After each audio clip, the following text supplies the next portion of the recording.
கோப்பியம், உண்மையும் பின்னணியும். வணக்கம். தமிழகத்தையே அதிர்ச்சியில் உறைய வைக்கும் விதமாக கடந்த வருடம் திருப்பூர் மாவட்டம் பல்லடத்தில் ஒரே குடும்பத்தை சேர்ந்த 4 பேர் கொடூரமாக வெட்டி கொலை செய்யப்பட்டனர். தற்போது அதே பாணியில் பல்லடத்தில் மீண்டும் ஒரே குடும்பத்தை சேர்ந்த 3 பேர் கொடூரமாக வெட்டி கொலை செய்யப்பட்டிருக்கும் சம்பவத்தை பற்றியும், இரவில் தோட்டத்திற்குள் புகுந்தவர்களை துப்பாக்கியால் சுட்டுக் கொன்ற அதிர்ச்சி சம்பவத்தை பற்றியும் இன்றைய கோப்பியம் நிகழ்ச்சியில் பார்க்கலாம்.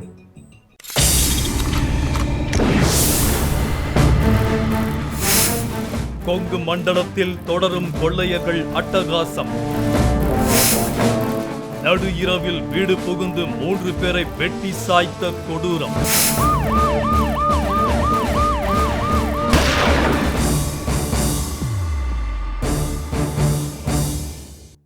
திருப்பூர் மாவட்டம் பல்லடம் சேமலை கவுண்டன் பாளையம் பகுதியில் தோட்டத்து வீட்டில் வசித்து வந்த விவசாயியான தெய்வ சிகாமணி மற்றும் அவரது மனைவி அலமேலு மற்றும் அவர்களின் மகன் என 3 பேரையும் கடந்த வியாழக்கிழமை இரவு வீட்டிற்குள் புகுந்த மர்ம நபர்கள் கொடூரமாக வெட்டி கொலை செய்த நடுநடுங்க வைத்த திகில் சம்பவத்தின் உண்மை என்ன, அதன் பின்னணி என்ன என்பதை பற்றி இப்போது பார்க்கலாம். கடந்த வியாழக்கிழமை திருப்பூர் பல்லடத்திற்கு சோக நாளாகவே விடிந்தது. பல ஆயிரம் மக்களுக்கும் வாழ்வாதாரத்தை வழங்கி வரும் கொங்கு மண்டலத்தின் தொழில் நகரமான திருப்பூர் மாவட்டத்தின் பல்லடம் பகுதி இரத்த பூமியாக மாறியிருந்தது. திருப்பூர் மாவட்டம் பல்லடம் அவினாசி பாளையத்தை அடுத்த சேமலை கவுண்டம் பாளையத்தில் உள்ள சுமார் 10 ஏக்கர் தென்னந்தோப்பிற்கு மத்தியில் தோட்டத்து வீட்டில் வசித்து வந்த தெய்வ சிகாமணி கடந்த வியாழக்கிழமை அதிகாலை வீட்டின் வெளியே இரத்த வெள்ளத்தில் உயிருக்கு போராடி கொண்டிருந்தார். இதை கண்டு அதிர்ச்சியடைந்த அக்கம் பக்கத்தார் அவரது குடும்பத்தாரை எழுப்புவதற்காக வீட்டின் கதவை திறந்த பொழுது அங்கே தெய்வ சிகாமணியின் மனைவி அலமேலு மற்றும் மகன் செந்தில்குமார் ஆகியோரும் உடலில் பலத்த வெட்டுக்காயங்களுடன் கொலை செய்யப்பட்டு கிடந்ததை கண்டு அதிர்ச்சியில் அப்படியே உறைந்து போயினர்.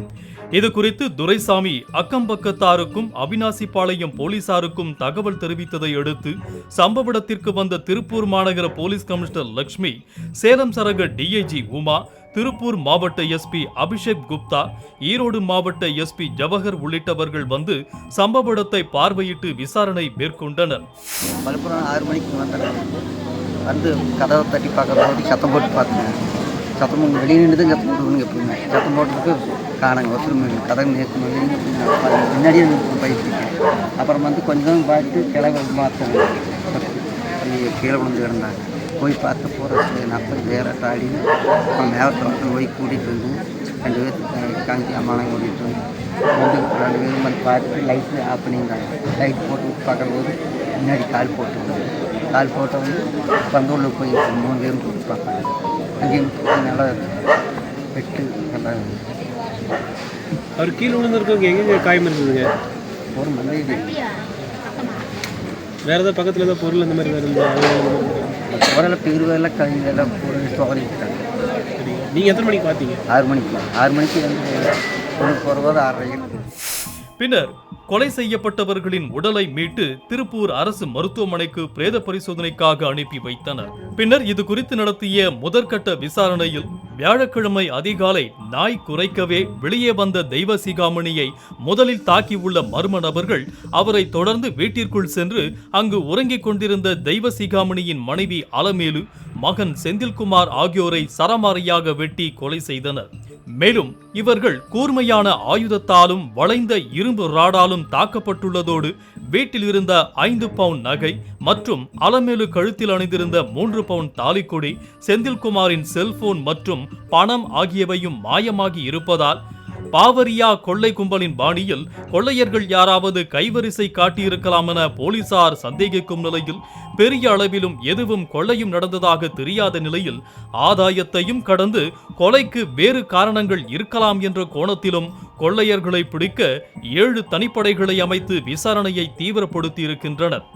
இதனால் பல்லடம் பகுதியில் விவசாயிகள் மத்தியில் பெரும் அதிர்ச்சியும் அச்சமும் அடைந்திருக்கின்றனர். திருப்பூர் பல்லடம் அடுத்த பொங்கலூர் அருகே தோட்டத்து வீட்டில் தெய்வ சிகாமணியும் அவரது மனைவி அலமேலுவும் வசித்து வந்த நிலையில் உறவினர் இல்ல நிகழ்ச்சிக்காக கோவையிலிருந்து வந்த செந்தில்குமார் அவரது பெற்றோருடன் தங்கிய நிலையில்தான் இந்த கொடூர கொலை அரங்கேறியிருக்கிறது. இது குறித்து போலீசார் தற்போது தீவிர விசாரணை நடத்தி வரும் நிலையில் கொலையாளிகள் யார், கொலைக்கான காரணம் என்ன என்பதை பற்றி இப்போது பார்க்கலாம். இதற்கு முன்பு கடந்த வருடம் செப்டம்பர் மாதம் 3ஆம் தேதி திருப்பூர் பல்லடம் அடுத்த கள்ளக்கிணறு பகுதியில் வீட்டின் அருகே 3 பேர் மது அருந்திக் கொண்டிருந்ததை தட்டி கேட்ட புண்ணாக்கு வியாபாரி செந்தில்குமார், அவரது தம்பி மோகன்ராஜ் மற்றும் மோகன்ராஜின் தாய் புஷ்பவதி, செந்தில்குமாரின் சித்தி ரத்தினம்மாள் ஆகியோரை அரிவாளால் வெட்டி கொலை செய்தனர். இதற்கு முன்பு ஈரோடு மாவட்டம் அரச்சலூர் பகுதியை கடந்த 2020ஆம் ஆண்டு வீட்டின் பூட்டை உடைத்து 13 பவுன் தங்க நகை, 40,000 ரொக்க பணம் கொள்ளையடிக்கப்பட்டது. இதைத் தொடர்ந்து அதே ஆண்டு அரச்சலூர் பகுதியில் வீட்டில் தனியாக இருந்த 70 வயது மூதாட்டி சாமியாத்தாள் என்பவரை கொலை செய்துவிட்டு மூதாட்டியிடமிருந்து தங்க நகையை மர்ம நபர்கள் திருடிச் சென்றனர். இதேபோன்று கடந்த 2021ஆம் ஆண்டு காங்கேயம் பகுதியில் 2 வீடுகளில் 3 பேரை அடித்து கொலை செய்துவிட்டு அவர்களிடமிருந்து 18 பவுன் தங்க நகைகளை கொள்ளையடித்துச் சென்றனர். அதேபோல் திருப்பூர், ஈரோடு உள்ளிட்ட பல பகுதிகளில் பல்வேறு சம்பவங்கள் அரங்கேறியிருக்கிறது. அந்த நடந்த படுகொலையானது இரவு நேரத்திலே விவசாயிகள் திருடருக்கு யாராவது வந்திருக்காங்களா, நாய் உழைக்கிற சத்தம் கேட்டு வந்தபோது படுகொலை செய்யப்பட்டிருக்காங்க. வீட்டில் தூங்கி கொண்டிருந்தவங்களையும் போய் அடிச்சு கொண்டிருக்காங்க. நகைகள் களவாடப்பட்டிருக்கிறது.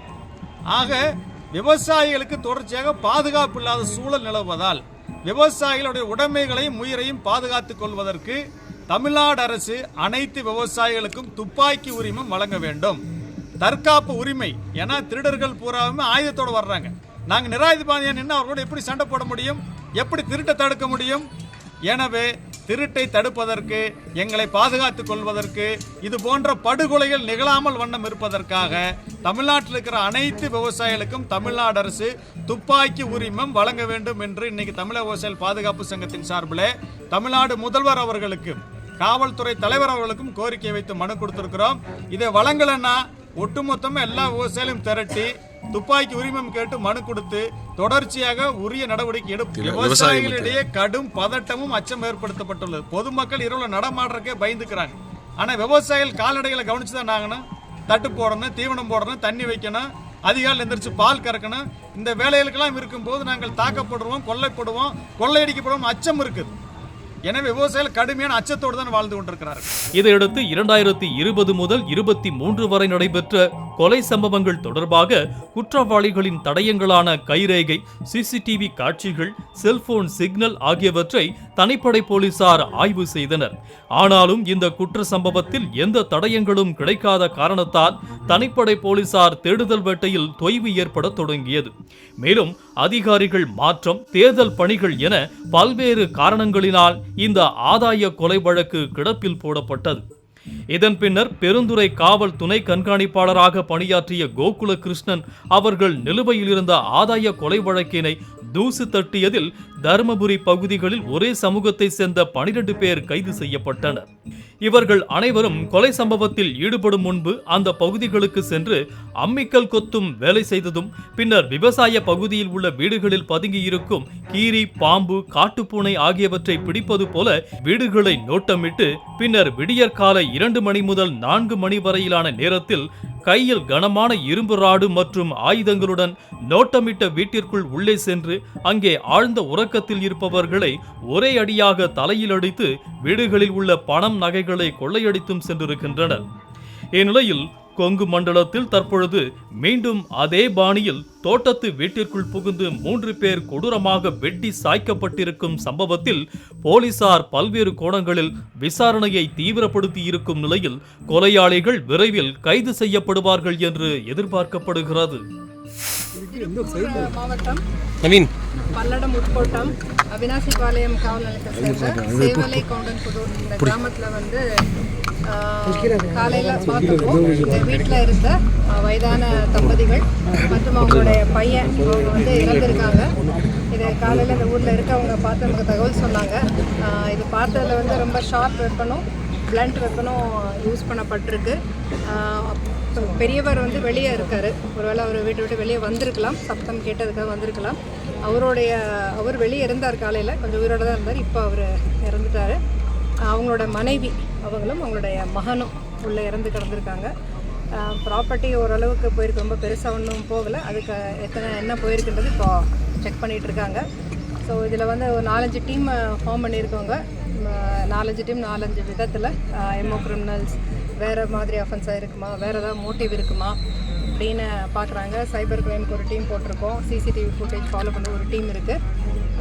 இது வந்து எங்களுக்கு உயர் அதிகாரம் நிறைய இப்போ இன்ஸ்ட்ரக்ஷன்ஸ் கொடுத்துருக்காங்க.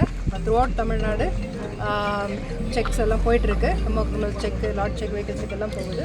கூடிய விரைவில் நிச்சயமாக. மேடம், இது வந்து எப்படி ஒரு கேங் மாதிரி தெரியுதா? எப்படி தெரியுது மேடம்? இது உங்கள் விசாரணையில் எப்படி தெரியுது? இப்போ வரைக்கும் பார்த்ததில்ல, நிச்சயமாக ஒரு ஆள் மட்டும் வந்து பண்ணியிருக்க வாய்ப்பு இல்லை, அப்படி தான் தெரியுது. ஏன்னா 3 பேர் இருந்திருக்காங்க. ஒரு ஆளுக்கு மேலே இருக்கலாம். எத்தனை பேருங்கிறது இப்போ நம்ம சொல்ல முடியாது. விசாரணையில் தெரிய வரும். தொடர்ந்து இந்த ஏரியாவை பார்த்தீங்கன்னா 20 நாளாகவே தொடர்ந்து திருட்டு போயிட்டு இருக்கு. இது வரைக்கும் 4 லட்சம் மதிப்பான விவசாய பொருள் திருட்டு போயிட்டு இந்த பகுதி மக்கள் தொடர்ந்து புகார் கொடுத்துருக்காங்க ஸ்டேஷனில். எந்த ஒரு நடவடிக்கை எடுக்காதனால தான் இந்த பிரச்சனை அப்படின்னு இல்லை. ஒரு காவலத்தில் கொடுக்குற மனு மேலே எல்லாமே ப்ராப்பராக தான் நடவடிக்கை எடுக்கிறாங்க. இந்த மாதிரி குற்றங்கள் நம்ம உடனே சில சமயம் குற்றவாளிகள் கிடைக்க மாட்டாங்க. முன்னாடி ரோந்து பண்ணி தீவிரப்படுத்தணும். இந்த பகுதி மக்களே வந்துட்டு பத்திரிக்கை கடந்த கொஞ்ச நாளாகவே பார்த்தீங்கன்னா நம்ம முக்கியமாக இந்த மாதிரி வீக்கெண்ட்ஸ்லாம் நிறையவே நம்ம ரோந்து பணியில் போகிறோம். இது எங்கள் senior officers instruction every week கொடுக்குறாங்க. டிஜி கொடுக்குறாங்க, ஏடிஜிபி கொடுக்குறாங்க. வார கடைசி நாட்களில் இல்லை இந்த மாதிரி டார்க் நைட் பீரியடில் எக்ஸ்ட்ரா பீட்ஸ் மார்ச் பண்ணுறோம். நிறைய ஆஃபீஸர்ஸும் மூவ் பண்ணுறாங்க. அது கண்டுபிடிச்சிருக்காங்க. எத்தனை நாள் இதை பிடிப்பீங்க மேடம்? சுமார் அக்யூஸ்டு போய் ட்ரேஸ் பண்ணுவீங்க? எத்தனை நாள் விசாரணை நடக்குது இல்லையா? விசாரணை நடக்கணும்.